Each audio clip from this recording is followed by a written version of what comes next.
Hello, everybody. Me and Caleb are back here. We're going to be reading the next chapter of Varieties of Religious Experience. This is the chapter on mysticism. This is the longest chapter we've done so far, but at the same time, it's also the most boring chapter. So,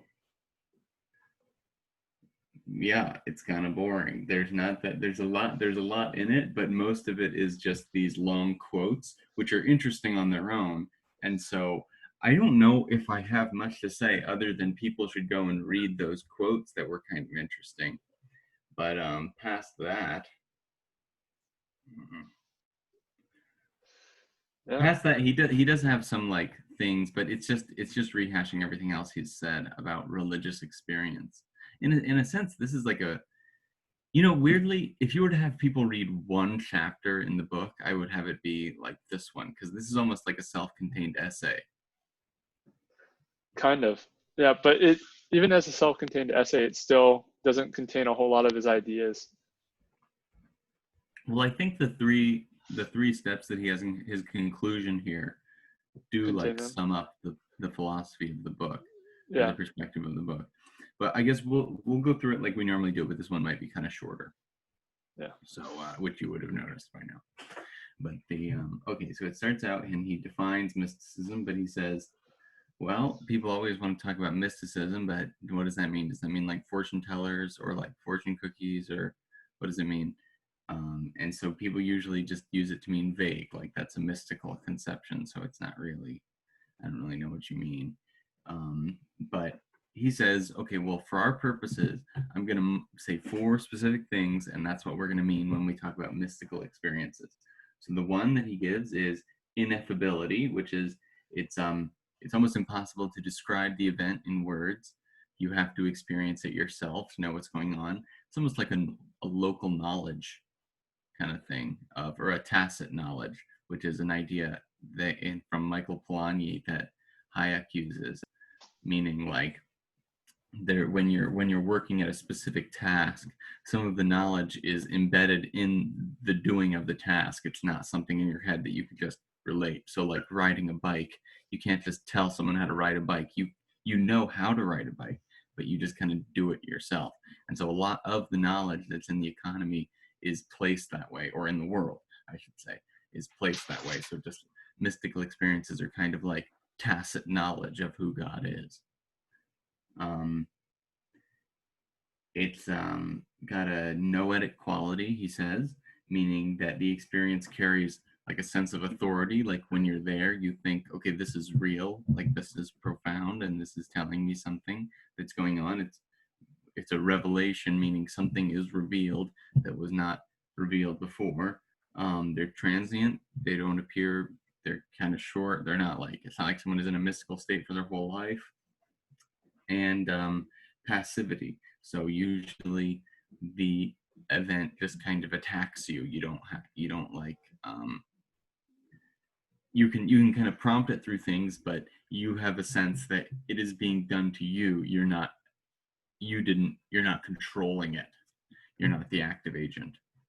Um, and I thought that I just had is maybe this chapter is less interesting because a lot of what he's talking about he talked about in the first Saints chapter, just like Yeah, what it's like to be a saint or different qualities of being a saint, which I feel a lot of it is overlap here. So, but his main point is that mystic experiences form their own part of consciousness. So we've like it's its own style of being. So we have our understanding of normalcy, right? Normal life, and we call this rational. Usually, one thing flows from the next. Cause A goes to cause B. This is something that I'm going to talk about when I do the fourth essay in The Will to Believe on rationality and what it feels like to be rational. Um, and but mysticism is different. It's like a different mode of being. You're experiencing the world in a different way, but it is an experience.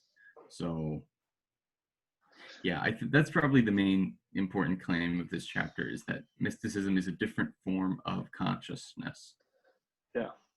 And I think he also, what like separates it from the chapter on saintliness is like the saintly virtues are things that you can, like, actions that you can do on your own volition, you can choose, unlike, with this where you're a passive kind of receiving it. And then the the ineffability of it makes it very hard to, like, have coherent thoughts or like doctrine about mysticism, because you don't even have the language to describe what's going on, and it's all Mm-hmm. personal experience. So it's not something that's external and can be like monitored and studied. It's something that's individual and personal and hard to describe. And so I think that's where you get more of the like vagueness and hard to understand, is because of its nature is not really conducive to be like studied or understood from the outside. Mm-hmm. Mm-hmm. Mm-hmm. Yeah, so it's not, and so it's much different than scriptural study, where Yeah. even scriptural study, I should say, which in a sense, maybe parts of the Psalms are like a descriptions of mystical experiences, maybe, or because God is called indescribable in Mm-hmm. the Bible. The burning bush, that was probably some kind of mystical experience. Yeah. Um, so yeah, a lot of visions of prophets you can see as mystical So, experiences, mm-hmm. which, well, maybe not, because we'll get into that a little bit. Yeah. Okay, then he gives sort of examples of um, lower grades of um, mysticism. So, mysticism we should see as a series of events, not just like standalone perceptions. And he talks about Luther and like for example, Luther, he hears the same phrase that we always hear, that Jesus forgave your sins, but because he's been a monk for a very long time, but then he hears it one time and he hears it completely differently. And this is almost like an experience for him. So it's like a miniature mystical experience that Luther has, and that experience changes his whole life. So there are certain times that you can mark where you experience something that's very profound in a moment, and it almost feels like you're somewhere else, but we would call this more of a lower grade. This is not like an all-encompassing mystical experience. Yeah. And this is actually um, pretty similar to what he talks about with conversion, where it's a snap change in interpretation. So you're hearing the same thing, and then one time it just hits different, and you Mm-hmm. kind of it changes your like fundamental framework for understanding things. It's also like what Klein calls an epiphany in entrepreneurship, Yeah. right? So like um, an entrepreneur, or what Kerzner calls entrepreneurial awareness. So if you're Mm-hmm. aware of all the potential opportunities, one kind of like attacks you and lets you know, like, oh, here's an opportunity to Yeah. invest in a specific way, you know? Mm-hmm. Um, and then he talks about alcohol, and alcohol can, excite you towards the positive and against the negative, and make you it's its own form of consciousness, right? Different drugs are obviously different forms of consciousness, and he starts talking about his own experimentation with drugs and nitrous oxide. He used to do like this gas. Everybody used to do this gas, and they said, people used to say, oh, you used to grant metaphysical revelations. Um, yeah, and then he has a J.A. Simmons horrific account. A lot of these, I just say go read the actual book for these, because they're interesting passages, but they're almost all the same. Yeah. I'm not giving it as much as it deserves, but I don't know. So, and he says this is similar to the reality of the unseen chapter. People have like experiences like they had in that chapter, which we didn't do a video on, but whatever. Yeah. Um, and I think I audio recorded most of those, so maybe I can. Oh, you're right. Just put those up, or I'll listen to them, see if they work Yeah. well, and then I'll just put those up in the same playlist. Why not? I don't know. Yeah. I don't know, relative to my just audio recording, I don't know if I have a strong policy on that yet, actually, even if I have the consent of all parties involved. Yeah. We got to figure that out. I need to figure that out. Yeah. So then he talks about nature. Nature can awaken mystical feelings. And in a footnote, he talks about how gods can get wrapped up in gods. So he talks about like Walt Whitman having natural mystical feelings, like, oh, you're in the woods and they have this like kind of power over you, like something in nature like lets you know that it's greater than you somehow. And that would maybe be like meeting a pagan god or something like that. And but that doesn't mean that somebody who believes in the Christian God can't have an experience like that, but you understand the God as being wrapped up in another God. Yeah. It's like a sub God. It's like an angel, like being visited by an angel, Yeah. something like that. Yeah. There's And the case about the guy who went to Niagara Falls and like in that case, his whole idea of God got like swallowed up within his experience of just seeing like something so huge and powerful in nature. And so nature would definitely be something that moves you towards like some kind of different and more like universal understanding of the God. And he talks about this Canadian psychologist, I put a wink on that one, about cosmic consciousness. So this is a quote from Dr. Buck. Cosmic consciousness, in its more striking instances, is not, Dr. Buck says, simply an expansion or extension of the self-conscious mind with which we are all familiar, but the super addition of a function as distinct from any possessed by the average man as semi-consciousness is distinct from any function possessed by one of the higher animals. So it's not as if you're just like your vision is enhanced, your hearing is enhanced, or your sensations are enhanced. It's much more like something else gets added on or something else takes control. Yeah, it's like it is to our consciousness what our consciousness is to our like subconscious, where it's just it's a completely difference in its essence and what it is. And so you're taking a leap into a completely different domain. Yeah, that makes sense. Yeah, but it's not as it doesn't even feel as present. Yeah. But we'll get into that. And then he has a quote on I think this was Saint Ignatius, or no, this was him, the Dr. Buck, talking about his own mystical experience, and he perceived love at the foundation of the world in his mystical experience. Now, what does that mean, to perceive love like the same way you perceive like you on the screen right now? I don't know. And then the next couple sections are on yoga, Buddhism, and Sufism. And some of them are interesting, but I don't know. I kind of don't trust him per se, on everything. And he just kind of does a cursory glance like, oh, this is what the Buddhist, or this is what this type of Buddhist does. And then but they all share a similar thing in that there is a super consciousness, or there is a consciousness that you can go up to. But he doesn't go into any of them enough to talk about the differences between them. Yeah. And there are differences.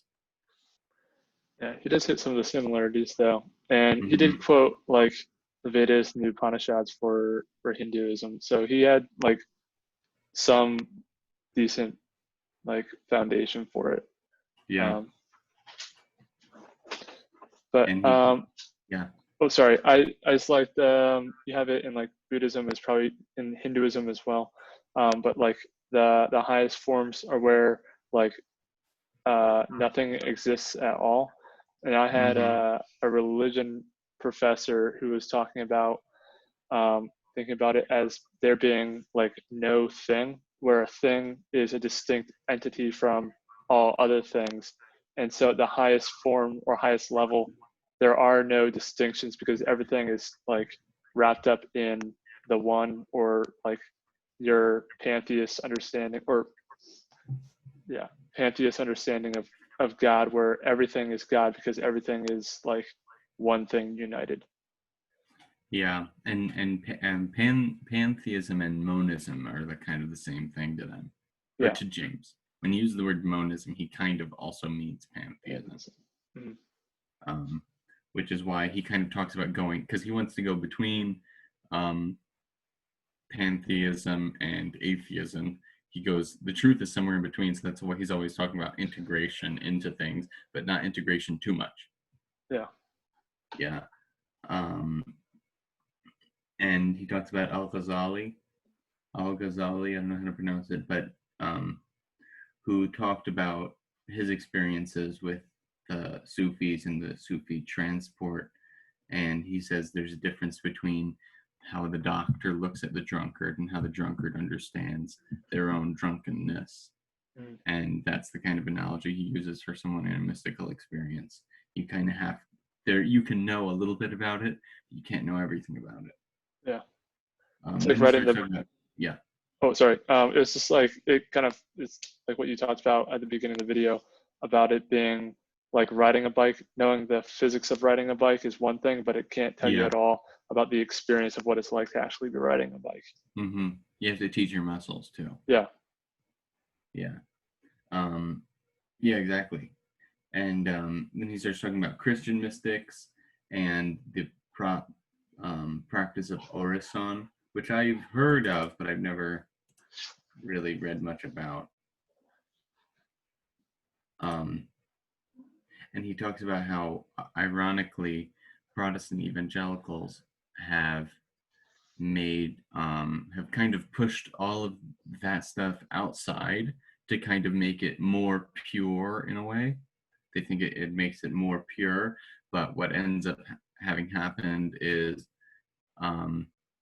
other spiritual guides outside the church have filled the gap because people have a demand for that kind of thing, for extra spiritual guidance other than read the Bible. So in a sense, they wanted to Calvin wanted to capture, well, I don't want to pick on just Calvin, but Calvin kind of wanted to capture all religious experiences into basically like reading the Bible and understanding it clearly. So there was a video I watched by Camille Paglia yesterday about art and Christianity in America, and art and religion in America. And she was saying that was one thing about Calvin's opinions about music, is he said we don't only do the Psalms in church because that's that's scriptural music, and then at this also it has to be like monotonal because it's clear, just like how clear it is to interpret the scriptures, which it's not that clear actually, by the way. But that's he wanted to flatten the music, like Yeah. he had a flat interpretation of the Bible. Mm-hmm. Yeah. And so orison has like imagery of Christ and stuff like that. And then but there's also a sense of at the end something is kind of revealed to you and you learn things that you can like process and use in the real world somehow too. Yeah.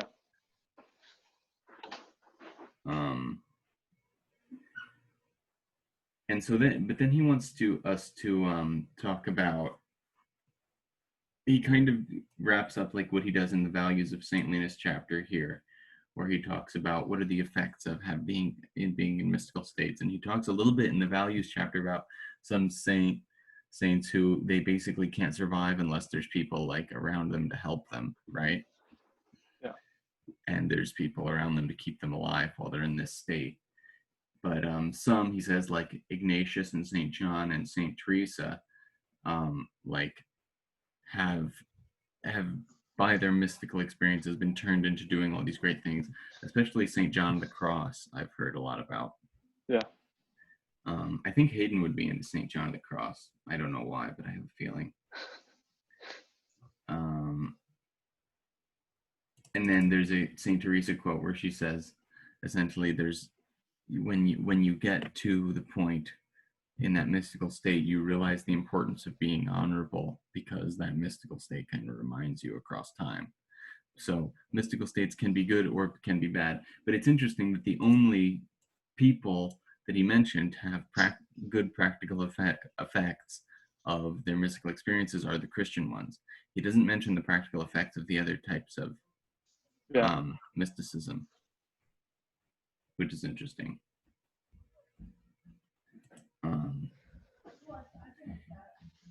And he talks about how, well, with mysticism being more ineffable, they have to describe it more in negative terms, like it wasn't a physical experience, it wasn't this kind of experience, it wasn't this kind of experience. But that doesn't mean that they're saying that it's nothing. It actually means that they're saying it's something deeper than that. Yeah. So that they can't describe. So only when I become nothing can God step in. I think that's St. Ignatius. Yeah. St. Ignatius of Loyola, I think, founded the Jesuits. I think you might be right. Yeah. Let me look that up real quick. Yeah. Then he also talks about in the list of like negatives to describe God, you'll oftentimes get like contradictory statements, because they're kind of like operating outside of our understanding of rationality. Yeah. Okay. Yeah, he was a co-founder along with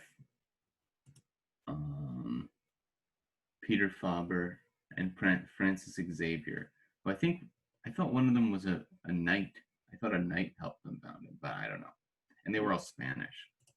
The Spanish have their like thing about mysticism. I don't know. Yeah. Yeah. So, and then he says all of these are like, it's like having a sense of union with the absolute, where you and the absolute become one. But this isn't in the Christian. It's different in the Christian ones, because in that one you become one, but you understand yourself as separate. Yeah. But you are one. So it's the understanding of being saved makes you one with God, but you're not Him. You're still not Him, just like in the Trinity. Yeah, you're still a separate entity becoming one with Him, instead of you being God being reunited with yourself, like you would have in like Hinduism. He uses the word. Let me find it, because it was a really clarifying phrase. This is like the most explicit difference that he makes between the different kinds of mysticism, I think, in a way that distinguishes the Christian mysticism from the other kinds. And that's that it here it is. To begin with, even religious mysticism itself, the kind that accumulates traditions and makes schools, is much less unanimous than I have allowed. It has been both ascetic and antinomially self-indulgent within the Christian church. It is dualistic in Sankhya and monistic in Vedanta philosophy. I called it pantheistic, but the great Spanish mystics are anything but pantheists. They are, with few exceptions, non-metaphysical minds, for whom the category of personality is absolute. The union of man with God is for them much more like an occasional miracle than like an original identity. How different, again, apart from the happiness common to all, is the mysticism of Walt Whitman, Edward Carpenter, Richard Jefferies, and other naturalistic pantheists from the more distinctively Christian sort. And so he's saying that the Christian sorts don't become pantheists when they have these experiences. Yeah. I wonder how that plays out with Sufism. Because it'd be coming from a similar kind of faith tradition, where I'd expect it to not be pantheist. He was saying something like they were. He was contrasting the Persian philosophy with the Iranian philosophy. Yeah. And I don't know the history of that, or the Persian philosophy with the Arabic philosophy. Sorry. So I don't know the real history behind that, but I'm sure there's something interesting there. I don't know if Sufism is related to Zoroastrianism in any way. I don't know. Yeah, as I think Zoroastrianism is a lot older, um, but I'm not sure how it connects because I think it's a pre-Christian religion. Zoroastrianism? Yeah, I think so. Hmm. Um, and then he talks about music, and he says mysticism is more musical kind of thing. Yeah, it's more musical. Okay. Okay, this is an interesting statement. Music gives us ontological messages which non-musical criticism is unable to contradict, though it may laugh at our foolishness in minding them. So you can't criticize music with anything but music, in a way. Yeah. Yeah, I think it kind of goes back to that like tacit knowledge and trying to approach and understand tacit knowledge from like book learning or something. It's there are two separate spheres where you really can't critique one with the other super well. Mm-hmm. Well, and then he gets into his conclusion, which is in some ways the most interesting parts, right? Yeah. So what he says, his conclusion is in three sort of parts. One, for people who go into mystical states, they clearly carry authority over them, right? Yeah. So they are their own kind of evidence. They're evident to them in the same way that things are evident to us when they're right in front of us. In the same way that what is Paul Vanderklay's thing that he has? Cup holder? His phone charger or something? His phone like holder. He's got a phone holder that like has his example of material experience. He's got that. And there's no reason that we should treat it as less evident. But this doesn't mean that we can just tell someone, oh, you should believe it, just like I can say, oh, there's a tree over there, and then you just like believe me, like because you basically trust me. But like, so this is an important thing where when he's using the words like you have a right to believe here, he actually said later that would be what he changed the name of his essay, The Will to Believe, to. It's a better title might be The Right to Believe. In that if I believe this, you can't tell me that it's wrong just because I don't have enough of the evidence that you want. Yeah. But that doesn't make it right either. So Yeah. I have the right to believe it, at least for the time being, until even I have evidence against my own view. But yeah, I can't tell other people to just believe it. And but even then, it means that whoever is in the normal, rational, fluid state of thinking, they don't get to claim that that state is the king state of thinking, where the highest quality thoughts are produced under people and who are rational. People talk about having better ideas on drugs all the time or thinking a different way, but that doesn't make those states better, but it does make them options. Yeah. And the fact that that mystical experiences point towards people having more monistic and pantheistic thoughts lends more to those hypotheses that is the truth behind the world, in a way. But Yeah. most people don't just want the right to believe things; they want to be coerced into believing them. Yeah. And he says that's what philosophy tries to do, so that's what we're getting into next. And this next chapter has the actual opportunity of maybe being even better than the saintliness chapter. But it's not that long. It's only like 25 pages as compared to like whatever these other ones were. This one was what? 60 pages? 50? Oh, yeah, it was like Oh wait, maybe not that long. It was 50. 50 Still. pages. Double the next chapter. Yeah. Yeah. The next chapter is going to be really good, I think. Because I've read parts of this before, I think. But I'm very excited for it.